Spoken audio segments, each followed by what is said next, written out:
I can't allow you to proceed while you're driving a vehicle. No, I'm saying I'm parked. I'm pulling up parking now. It seems like you're practicing law from the bench. I'm going to respect your courtroom, but I disagree. Yes. Sir, you have to stop interrupting. Penalty and perjury. If you stop speaking when I'm speaking. Your Honor, he's coercing. And since there's no statute of limitation for fraud, he's wasting judicial resources. Honor my counterclaim to dismiss this matter. So based on the proofs on the record, the court does find that. You said I'm driving a vehicle. Yeah, you need me to stop? I mean, I need you to stop, sir. I can't have you driving while you're. 15 seconds, I can pull it back up to my family house. No, I can't allow you to proceed while you're driving a vehicle. No, I'm saying I'm parked. I'm pulling up parking now. I'm parking, right? 5 seconds. Okay, I'm done, Your Honor. You recall in reviewing your business records if a foreclosure was conducted with regard to this property? Yes, it was. Objection, Your Honor, hearsay. Okay, overruled. You may respond, sir. On what grounds? So I could maintain the error for the record when I appeal this, if this don't go accordingly? Okay, it's a business record, sir. That's an exception from first-hand knowledge. Was he there at the closing table? Doesn't need to be, sir. Your Honor, it seems like you're practicing law from the bench. I'm gonna respect your courtroom, but I disagree. I would disagree as tremendous. So, okay. Court reporter, can you please note that the honorable judge, I'm stating he's practicing law from the bench without facts. But your objection is part of the record, sir. All right. You may continue, Mr. Dewhurst. And is this a true, correct, and complete copy of the sheriff's deed of mortgage foreclosure, to the best of your knowledge? To the best of my knowledge, yes. And is this sheriff's objection, Your Honor? Can he vow to that under penalty of perjury? That's the original document. Your Honor, he stated this to the best of his knowledge. No, under penalty and perjury, can he contest that that is the original document with the wet blue ink signature? Penalty and perjury. All right, sir. That's not the question. The question is whether he can identify the document. Under penalty and perjury, can it be yes? Sir, you have to stop interrupting. Penalty and perjury. You can make an objection, but once you've stated your objection, you have to stop. Yes, Your Honor. All right. And for the record, Your Honor, I do have counsel coming for this next court date. They obtained, as soon as he get back in the country, he will be jumping in to take care of this matter further. So I'll ask if you just give my counsel some time before any permanent decision is made so they can review these books, all interrogatories, so we can make a fair decision. Because I'm not arguing it's a debt, and I've been trying to honor the debt, Your Honor. I'm not arguing that it's a debt. I done did everything possible to honor this debt. They have not been in compliance with it. And Your Honor, I would object to that, given this would be our third hearing, and he had ample time to get counsel. Objection again. All right, let's take one issue at a time, gentlemen. I can't be expected to remember 3 or 4 objections all at the same time. I'm going to overrule the objection on the basis of a business record exception.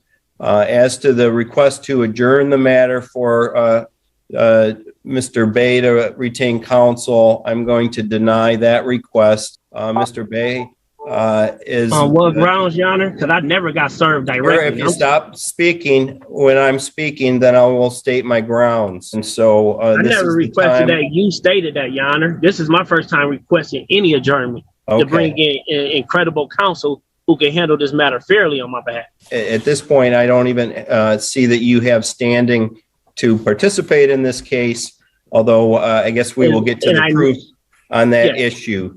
So, so Your Honor, you don't have my deed of records right there. You don't have me as a deed owner. You don't have me as a certificate owner in the record. I put all that on the record. So for you to say I don't have standing is kind of unfair from my understanding.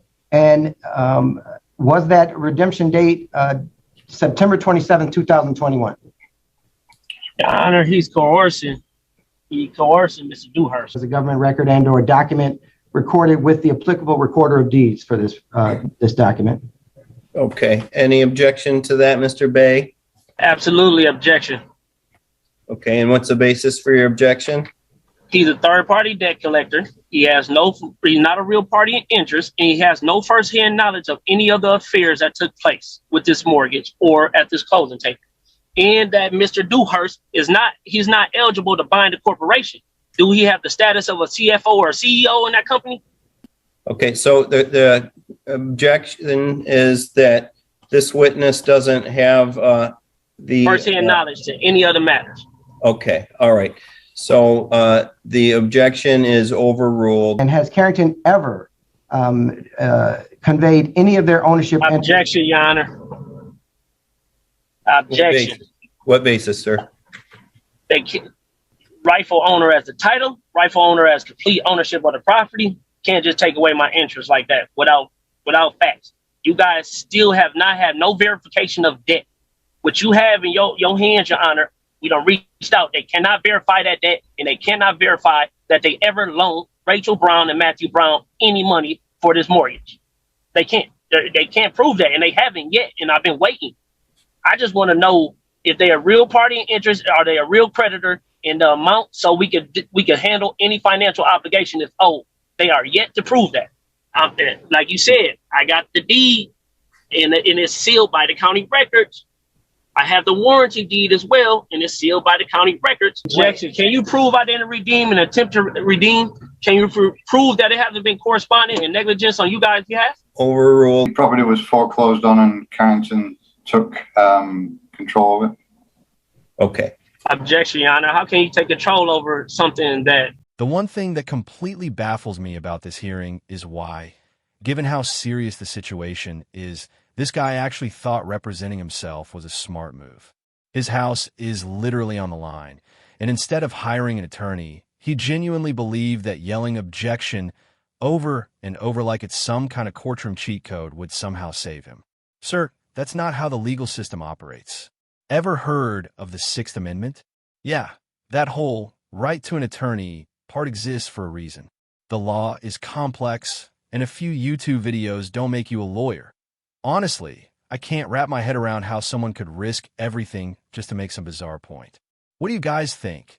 Can you imagine any situation where this kind of move actually makes sense? Because after watching so many sovereign citizen cases, I haven't seen a single one where this strategy worked.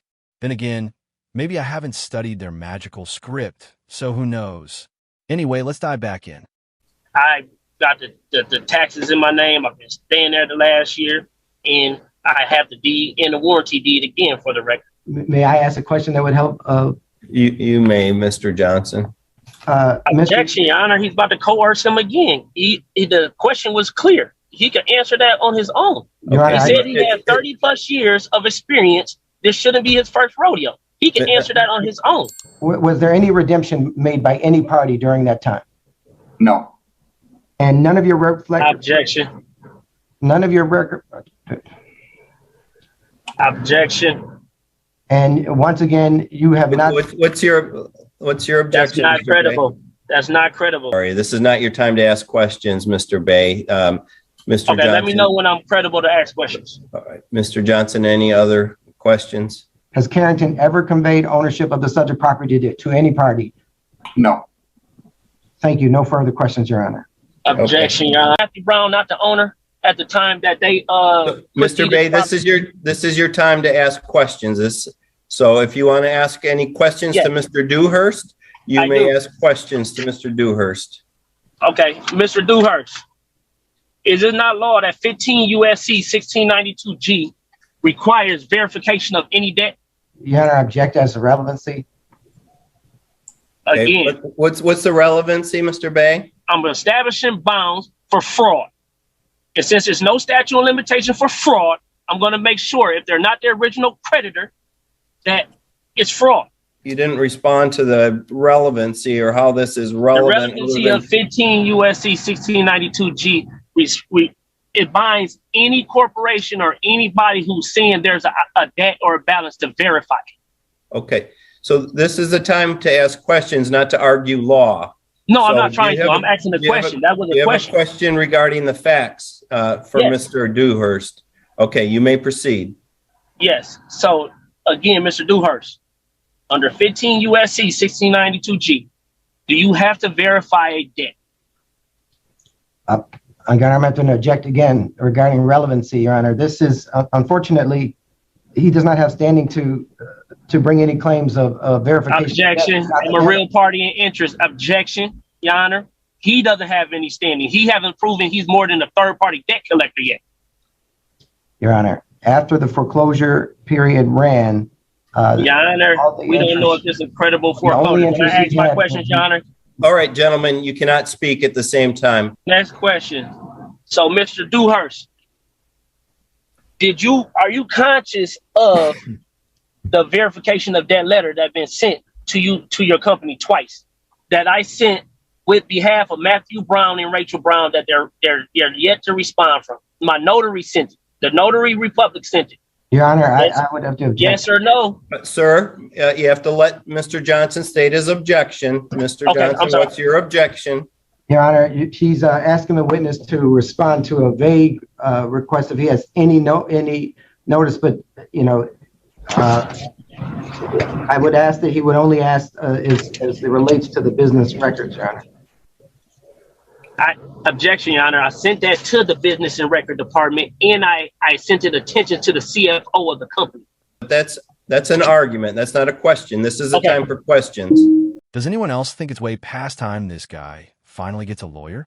Like, seriously, I'm physically cringing watching this. And honestly, the judge's patience deserves an award at this point. At what moment do we just call it?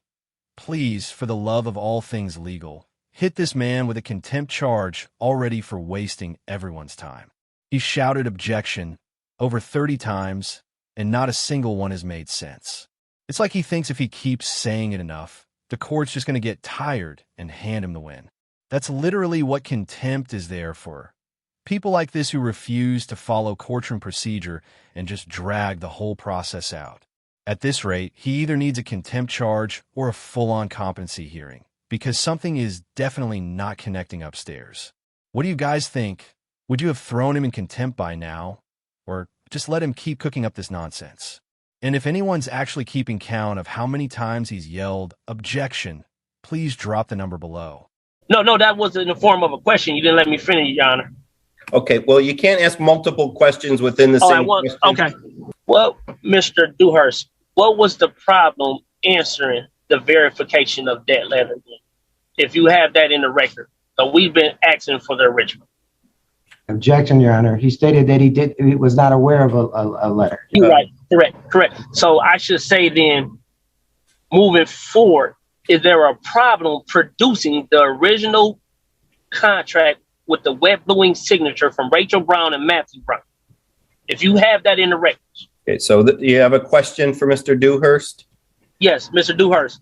Is it fair to say you cannot prove that the original, you don't have access to the original copy of the note of the mortgage? Yes, under penalty and perjury. Do the company have it, Mr. Dewhurst? So you may ask another question. And also, Mr. For you, Your Honor.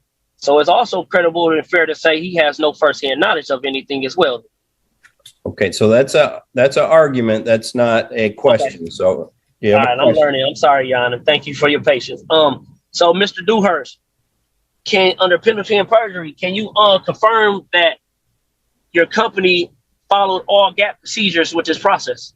Objection, Your Honor. So I guess the last question, again, I just want to confirm that Mr. Dewhurst, you have no firsthand knowledge of the of Carrington Mortgage being the creditor in this loan for this mortgage. So that's still kind of broad, Your Honor. I want for the record for him to say, are you guys the creditor, or you don't know? Asked and answered. No, that's not asking and answer. I'm asking directly. Mr. Dewhurst, is Carrington Mortgage, can you confirm they're the creditor of this loan or this note, or you don't know? And I'm asking you that for lawful reasons. And so by bidding the highest in the sheriff's sale, what interest does that give Carrington then in this proceeding? We're then the creditor. Okay. All right. Allegedly. So that is true if that's the case. But if, Your Honor, or court, if Carrington can never prove they ever issued anything, is it fair or is it lawful to state that they never have the right to say they hit with the highest bidder with anything. Any more questions for Mr. Dewhurst, Mr. Bay? Not at this moment, Your Honor. Okay. Not at this moment. I'll let my counsel deal with that. Okay. Does the plaintiff rest? Yes, Your Honor. But if I may just conclude with a couple things, if that's okay. Well, objection, Your Honor. Statement and brief from counsel is sufficient for summary judgment. And to show that there was indeed a foreclosure sale conducted on March 25th, 2021. Objection, Your Honor. And this is final argument, so that you can't object to that. I'm sorry, Your Honor. All right. Additional final state arguments, Mr. Bay? Yeah, again, Your Honor, you know, he's wasting judicial resources. The plaintiff is actually wasting the court's time? Are you kidding me right now? I genuinely can't tell if this guy is one of the dumbest people alive or if he's just trolling the entire courtroom for laughs. Like, sir, you are the reason this hearing is dragging on. The judge, the attorneys, the court staff. Everyone's stuck here because you refuse to follow even the most basic rules. And we all know what he's doing too, just stalling. He's hoping that if he delays things long enough, his problems will somehow vanish into thin air. Newsflash, the court doesn't forget about your case just because you say objection 100 times. That's the thing with these sovereign citizens. They love yelling about their rights, but conveniently forget that rights come with responsibilities. The law is actually pretty simple. If you file nonsense, ignore procedure, and waste the court's time, that's on you. Accountability? Yeah, not exactly part of their vocabulary, or half the words they try to use. But what do you guys think? Is this guy genuinely clueless, or is he just playing some long, ridiculous game? Coming with this because, again, I have proof on file and on record, correspondence. We try to resolve this matter. At this time, I would like to bring my counsel in. They'll be back in the States in a couple of weeks. And also, Your Honor, can I request that Mr. Johnson put his bond on file? Can I get his bond information, his liability bond for this matter as well?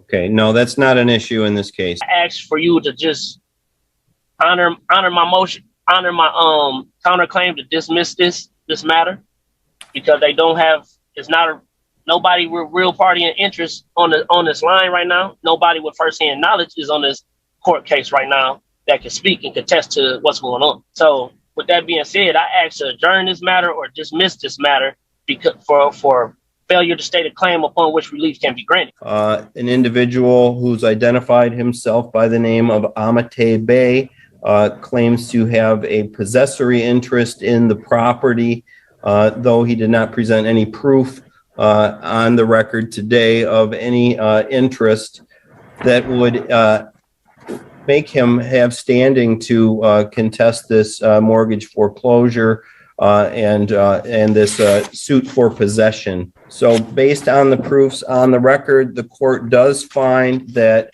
Carrington Mortgage Service LLC does have the right to possession, and therefore a judgment of possession against Amate Bey and all occupants of the premises is granted. What is my time frame to no? Can you just for the record? So there's no contract with Amate Bey and Carrington Mortgage in this matter, right? Sir, I'm not going to explain my ruling to you. I just ordered that the Carrington Mortgage would have the right to get an order of eviction, removing all occupants from the premises. That's fine, Your Honor. I'll make sure it get overruled in a higher court. Thank you. Okay. All right. That's all for the record. Thank you, gentlemen. Thank you, Your Honor. Have a nice day. Yeah, this dude is definitely not all there. Like, seriously, there's just no way he genuinely believes this is going to work. The wildest part? He looked the judge straight in the eye and smugly said he'd just appeal it and get it overturned, like that's some guaranteed cheat code. Bro, that's not how appeals work. Appeals courts don't just hit rewind because you didn't like the outcome. They only review actual legal errors, not I didn't get my way errors. Unless the judge blatantly violated your rights or ignored the law, you're basically throwing more time and money into a black hole. Reality is about to hit this guy harder than the judge ever could. And honestly, I kind of wish the judge had hit him a bit harder metaphorically speaking. I might sound harsh on judges sometimes, but tell me if I'm wrong. Shouldn't the judge have laid the hammer down more here? Still, I've got to admit, the patience this judge showed was unreal. This whole hearing was a perfect masterclass in what not to do in court. If you ever find yourself in legal trouble, please do the opposite of whatever a sovereign citizen does. Because here's the truth. The law doesn't bend just because you refuse to accept it. You can yell about common law or jurisdiction all you want, but the legal system does not care about your imaginary rules. It's like arguing with gravity. No matter how many times you say it's fake, you're still going to hit the ground. Anyway, that's going to wrap this one up. Let me know in the comments. Do you think this guy was just trolling the court? Or did he really believe he had a shot? And if you enjoyed this breakdown, don't forget to like, comment, and subscribe. I post new courtroom chaos every single day. Appreciate you all for watching. Stay tuned and take care.